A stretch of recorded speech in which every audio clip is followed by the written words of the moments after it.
1 Coríntios, capítulo 11, verso 23.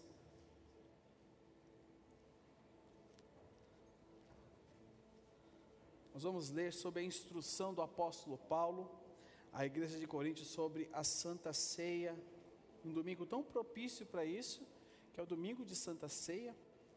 Nós vamos ler como ele instruiu e ler um pouco mais detalhado, fazer um pouco mais detalhada essa leitura dele à igreja de Coríntios. Vamos orar antes de nós lermos. Vamos orar? Senhor, nós te agradecemos, meu Pai, por este domingo tão especial, Senhor, na sua presença. Obrigado, Senhor, porque cada domingo é um domingo único na tua presença. Que nessa manhã o teu Espírito Santo encontre, meu Pai, corações sedentos por ti, Senhor. Corações sedentos pela tua palavra. Que nessa manhã o teu Espírito encontre, Senhor, pessoas com fome de ti. Nós nos abrimos para ouvir a tua voz. Nós nos abrimos para receber mais do teu Espírito Santo. Que o teu Espírito fale poderosamente conosco nessa manhã, em nome de Jesus, amém. Amém? 1 Coríntios, capítulo 11, do verso 23 ao verso 26, nos diz o seguinte: pois recebi do Senhor o que também entreguei a vocês, que o Senhor Jesus, na noite em que foi traído, tomou o pão, e tendo dado graças, partiu-o e disse: isso é o meu corpo que é dado em favor de vocês, façam isto em memória de mim. Da mesma forma, depois da ceia, ele tomou o cálice e disse: este cálice é a nova aliança no meu sangue.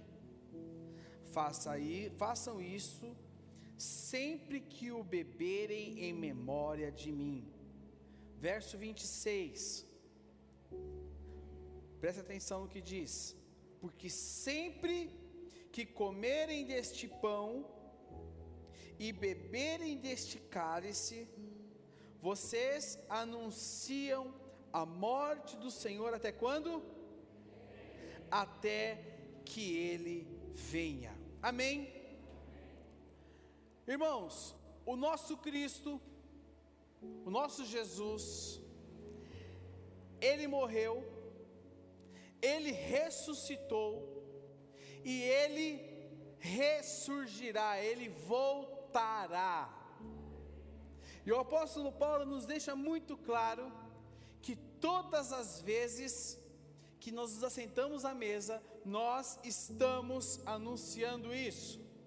Existe a promessa dele, deste retorno, lá no Evangelho de João, capítulo 14, abra sua Bíblia comigo, João 14, o verso 1, Evangelho de João, olha o que diz João 14, João 14, verso 1, até o verso 3, diz o seguinte, onde o título aqui diz o seguinte: Jesus fortalece os seus discípulos, onde diz: não se turbe o coração de vocês, creiam em Deus, creiam também em mim. Na casa de meu Pai há muitos aposentos. Aí ele diz aqui: se não fosse assim, eu teria dito a vocês: vou preparar lugar a vocês, e quando eu for e preparar lugar, voltarei e os levarei para mim. Fala glória a Deus por isso, meus irmãos. Para que vocês estejam onde eu estiver. É uma promessa de Jesus. É uma promessa de Jesus. É uma promessa da volta dele. E quando nós nos assentamos à mesa, nós estamos declarando essa promessa. Atos dos Apóstolos, capítulo 1, verso 11. Abra sua Bíblia comigo. É os anjos dizendo, é os anjos testificando essa promessa. Olha o que diz Atos dos Apóstolos, capítulo 1, verso 11. Olha o que os anjos dizem. E lhes disseram: Galileus, por que vocês estão olhando para o céu? Este mesmo Jesus, que dentre vocês foi elevado para os céus, voltará da mesma forma como o viram subir. Oh Deus maravilhoso! Promessa de Deus, o Cristo que morreu e ressurgiu, Ele voltará. Quando nós nos assentamos à mesa, nós estamos fazendo essa declaração. Muitas vezes nós nos assentamos tão mecanicamente, nós participamos da Santa Ceia tão mecanicamente, que a gente nem...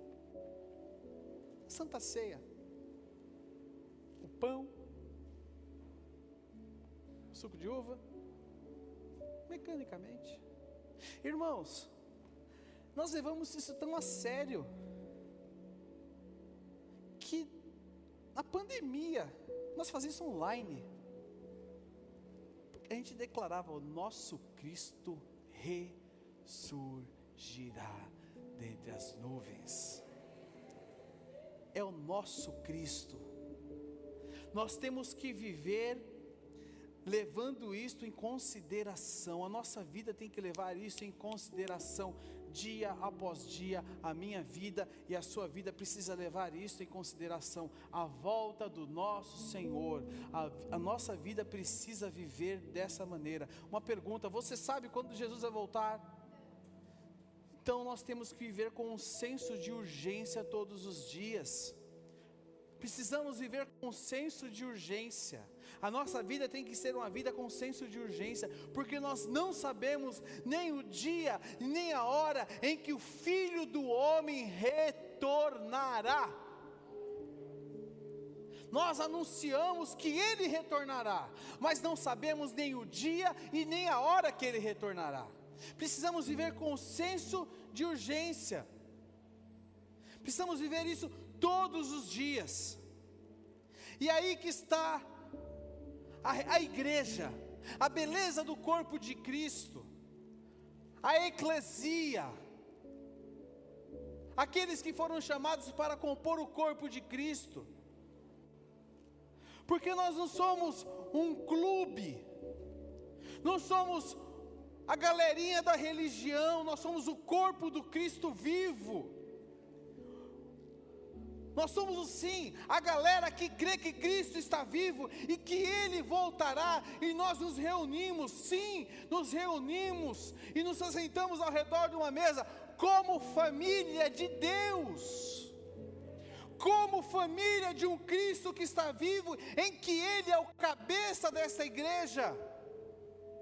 Temos um CNPJ? Sim, temos um CNPJ. Temos uma razão social? Sim, temos uma razão social. Por quê? Porque a nossa legislação e as autoridades exigem que tenhamos. Pagamos aluguel, pagamos conta de água, sim, pagamos conta de luz, sim, temos folha de pagamento, sim, temos, pagamos impostos, temos seguro, temos um monte de conta, irmãos. Se eu te falar o quanto, você vai se assustar e cair da cadeira. Mas nós somos o corpo de Cristo. E nos reunimos, e quando Jesus voltar, irmão, a conta vai ficar para quem quiser pagar. Você quer ficar para pagar? Nem eu. Né, disso? O dono do prédio vai ter um problema, desse ou de outro. Aí ele coloca no contrato, se ele quiser. Em caso de arrebatamento. Irmãos, verso 26 de Coríntios nós lemos: Cadê? Porque sempre que comerem deste pão e beberem deste cálice, vocês anunciam a morte do Senhor até que Ele venha. Jesus instrui a ceia como memorial da morte e da ressurreição dele, memorial. Não é um ato religioso. E nós observamos que a igreja, ela tem 2000 anos, e é algo que permanece durante 2000 anos, é uma ordenança que permanece. E por que os cristãos continuam isso? Primeiro, para nós recordarmos a morte do nosso Senhor, para nós recordarmos a morte dele. Segundo lugar, para que nós redediquemos as nossas vidas a Ele, porque quando nós nos assentamos à mesa, nós estamos rededicando as nossas vidas ao nosso Senhor, nós estamos dedicando novamente ela. Terceiro lugar, para que nós perdoemos uns aos outros, porque o ato, do Cristo, do Cordeiro, é um ato, simboliza um ato de perdão. E assim também nós, uns com os outros, perdoando uns aos outros, simboliza isso. Quarto lugar, simboliza o obedecer, porque o Cordeiro, Jesus, obedeceu independente das situações. Significa também que eu obedeço ao meu Senhor, independente das situações e das condições. Agora uma pergunta. Eu gosto de fazer pergunta, porque nos leva a pensar e a ressignificar algumas coisas. O que a ceia do Senhor significa para você? O que a ceia do Senhor significa para você? Uma boa pergunta para o boletim, viu, Maíra? O que a ceia do Senhor significa para você? O que a ceia significa para você?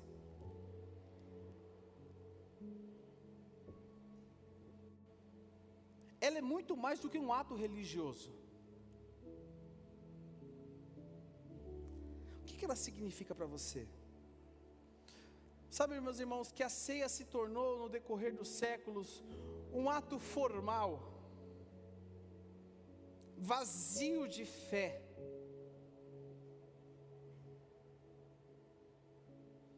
Aonde muitas vezes ela só me atrai no dia da ceia para a igreja.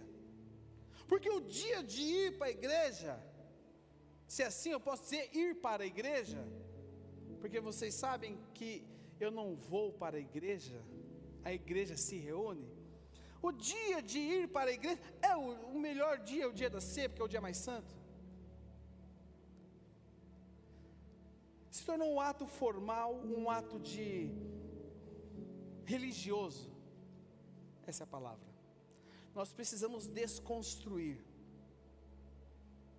Nós vamos desconstruir.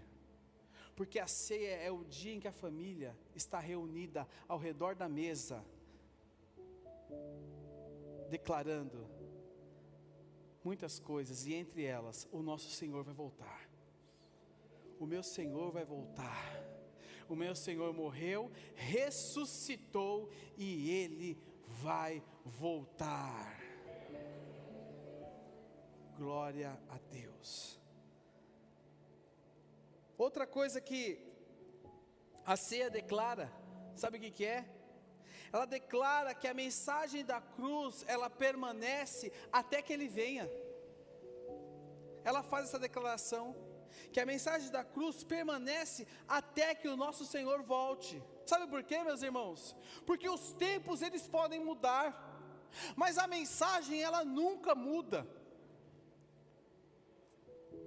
A mensagem ela nunca muda. Os valores podem mudar aí fora, mas os nossos valores não mudam. Estava conversando com a Fabiana, fui assistir um filme, a vida está voltando, eu fui para o cinema. Irmãos, fui assistir um filme de super-herói. Eu não vou falar o nome do filme para vocês. Desculpa, mas o meu filho, se fosse pequeno, não dá para assistir aquele filme, nem grande, não dá. Misericórdia, vai contra tudo aquilo que o nosso manual do fabricante fala. Irmãos, os tempos podem mudar, presta atenção, mas a mensagem não muda nunca. Amém? Não existe jeitinho para o que está escrito aqui dentro. Ela é direta e ela é reta. A mensagem, ela é única. A mensagem, ela é única. O Evangelho, ele é imutável. O Evangelho é imutável. Ainda todos os pecadores precisam de salvação.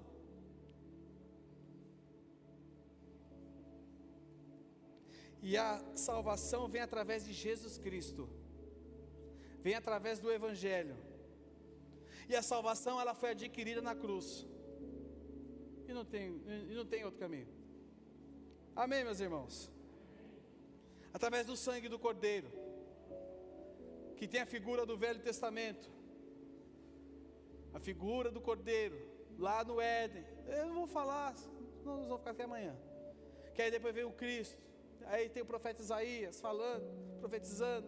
E vem tudo o que acontece. Aí vem o Cordeiro, vem Jesus, que morreu, ressuscitou. Nós estamos aqui hoje.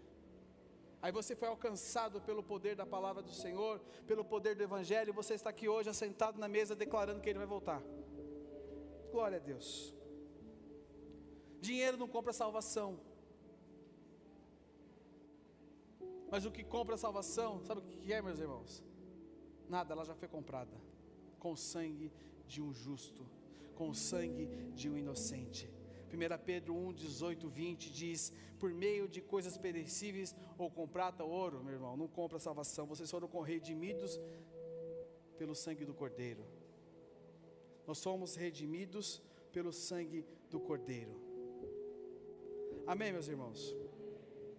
Nós precisamos entender que quando nós sentamos à mesa, o poder da cruz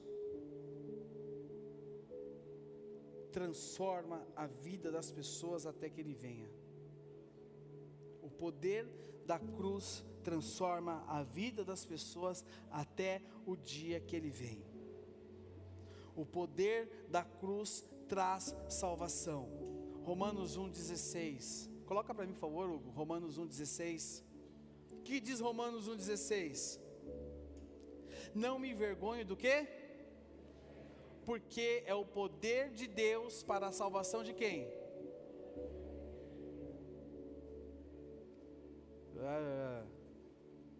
Primeiro do judeu, depois do grego. Isso que aconteceu com você. O Evangelho é o poder de Deus que te salvou porque você creu. É isso que nós cremos, é isso que nós estamos fazendo aqui hoje. O sangue de Cristo nos purificou de todo pecado. 1 João 1, verso 7. Coloca para mim, Hugo. 1 João 1, 7. O que nos purifica de todo pecado, o que é? O sangue de Cristo. Se porém andarmos na luz, como Ele está na luz, temos comunhão com os outros. E o sangue de quem? De Jesus, seu Filho, nos purifica do quê? De todo o pecado. Amém, meus irmãos? É isso que nós estamos fazendo aqui hoje. É isso que, essa declaração que nós estamos fazendo aqui hoje. A ceia do Senhor, ela sempre será relevante.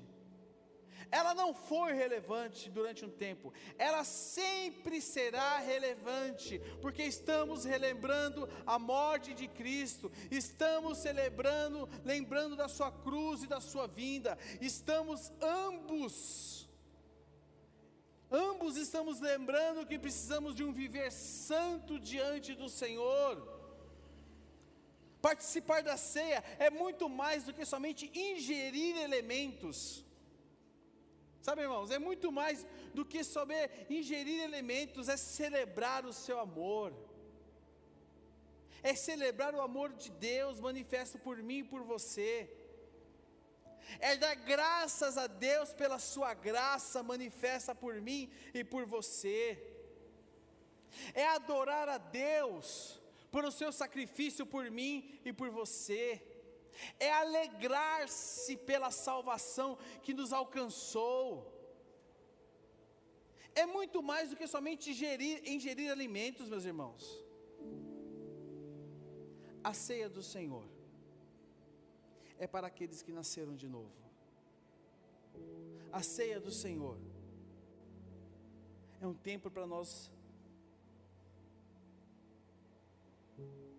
pensarmos, refletirmos na nossa vida com Deus. Como está a sua vida com Deus? Como está a sua vida com Deus? Como está a sua vida com Deus hoje, meu irmão? Eu quero te fazer uma pergunta. Como está a sua vida com Deus? Quero te fazer uma outra pergunta, não para te acusar, mas você está pronto para a ceia do Senhor?